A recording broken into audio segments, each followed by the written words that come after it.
Look at the board, children. We have started our 4th class English grammar class. Let us learn about our language skills. Okay. Look at the words I have written on the board. See. I think I. This is a separate word. Could turn. Another word. And live. Another word. With animals. Another word. Does these words separately give any sense? No, they don't give any sense. Here they are so calm and self-contained.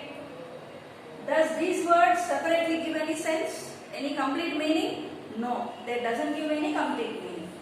So, what we have to do is, we need to have a sentence which does give a complete meaning. It should express a complete meaning. That means a sentence should have a subject and a predicate and also an object. Then only the sentence will give a complete sense. For example, what is a sentence? A sentence is a group of words.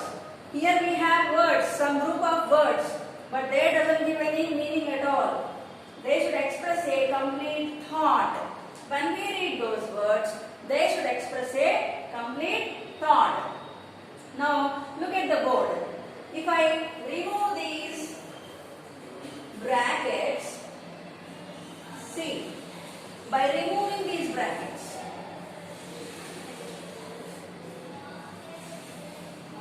look at first line. I think I could turn and live with animals.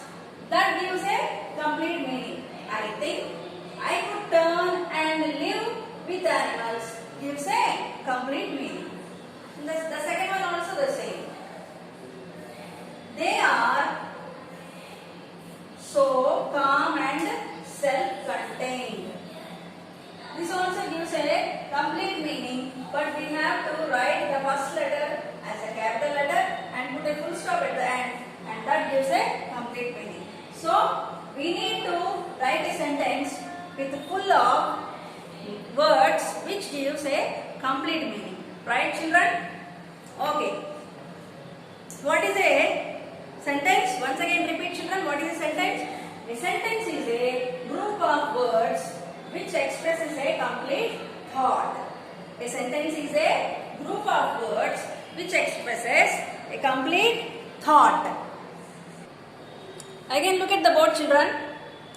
I have started explaining about subject and predicate. Subject and predicate. Look at the first sentence.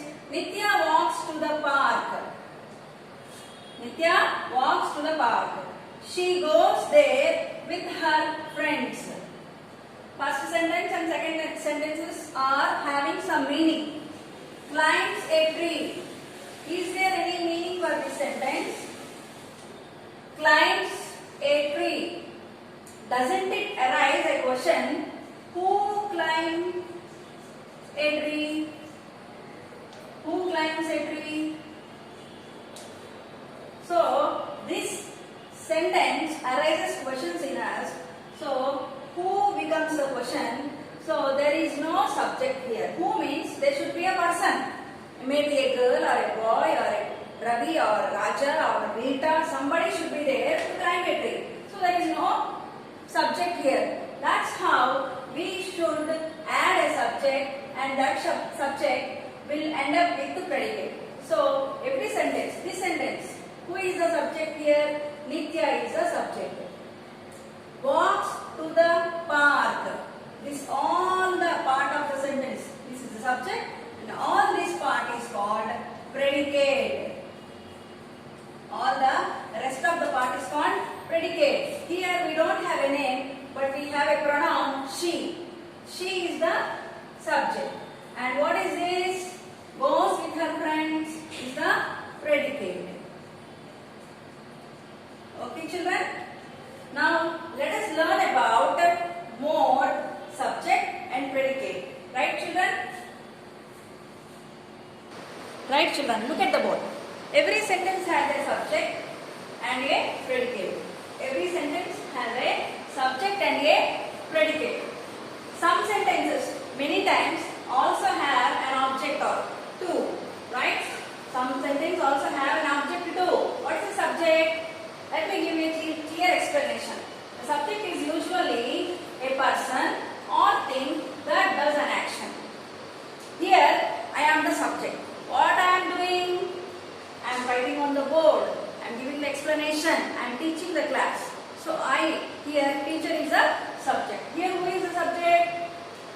I will give you examples afterwards. Look at the word subject.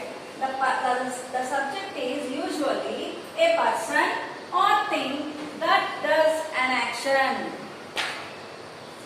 That does an action. Predicate. A predicate is an action that is carried out. A predicate is an action that is carried out. Object. What is an object? It is a person or thing upon whom the action is carried out. Object is, I will give you examples. When I write the examples on the board, you will understand very well, children. Hope you understand. Children, you may get the doubt how to identify the subject. Up till now we have been talking about subject, no? Let us see how we can identify a subject. How can you identify the subject? To identify the subject, first find the verb. In order to identify the subject, we have to find the verb. Then ask who did that verb or work. When we identify the verb, we will have to ask one question. What is that? Who did the work in that sentence? For example, look at the example. Rohan finished his work. What is the verb in the sentence? Rohan finished his work. What is the verb in the sentence? Can you identify the verb? Look at the word. Rohan finished his work. Finished. Completed. What? Work. Who completed? Rohan. So, Rohan is the subject. I told you now, we have to identify the verb in the sentence and then ask a question. Who did that work? Then easily we can identify the subject. That's how I will show you in the book, and I am going to explain you some grammar points, children. Right.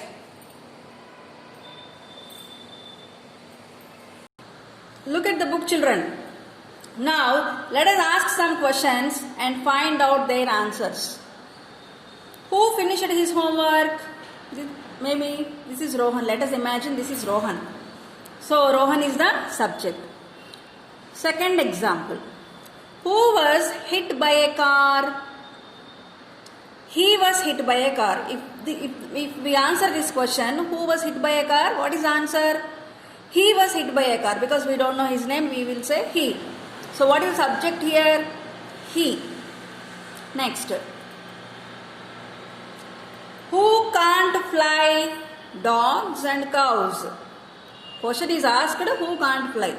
What is the answer? Dogs and cows. So, what is the subject here? Dogs and cows. Next, children. What is fun? They are travelers.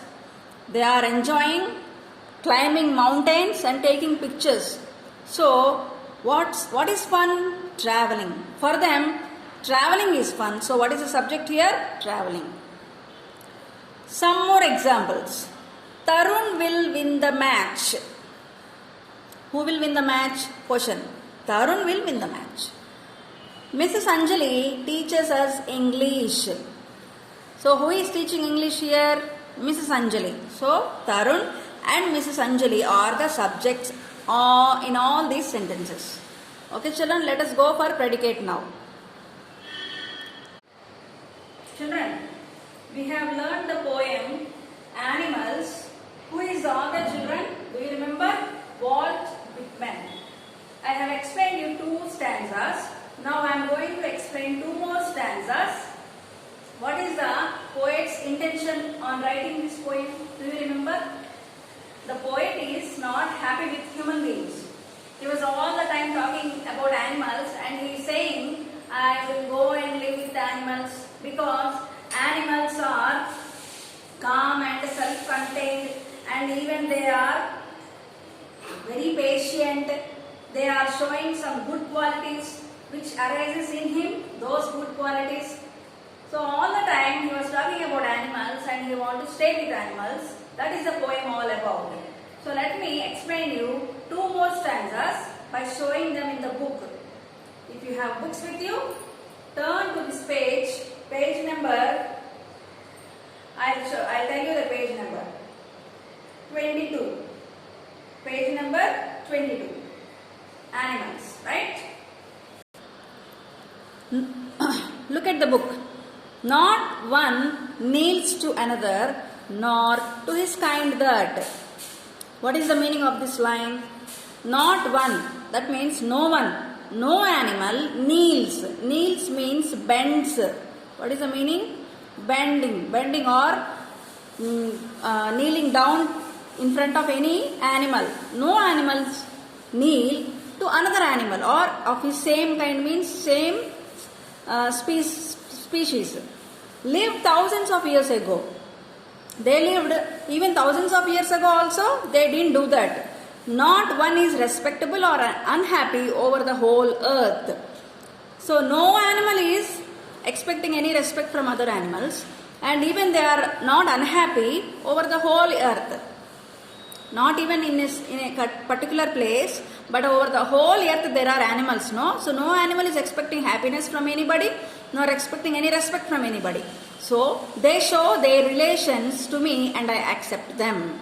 So that's why the poet is saying they show their relation, they show their affection. So that is what he want to accept from them. They bring tokens of myself. They bring me tokens of myself. The poet says that animals show some qualities that are there in himself. They evince them plainly in their possession. Evince means prove. That is how they are showing their qualities. That's how they prove by being very plainly in their possessions. Animals, when they sit in some place, if any other animal comes, they don't say it is my place, move. This is my place, don't sit here. Animals don't do that. Do you remember in your class when you sit in a bench, if somebody comes and occupies your place, what do you say? This is my place, move. But animals don't do that, children. That is what the poet is explaining. I wonder where they get those tokens. Tokens means again qualities. The poet is getting a doubt how these animals get these qualities, all good qualities, how human beings are not having, only animals are having. That's how he is getting a doubt. Did I pass that way huge times and negligently drop them? He is also questioning himself. The poet is questioning, maybe I also don't have that qualities and I am also sometimes negligent and dropping those good qualities in him. So he want to leave the human beings and go out and live with the animals. That is the meaning of this poem, children.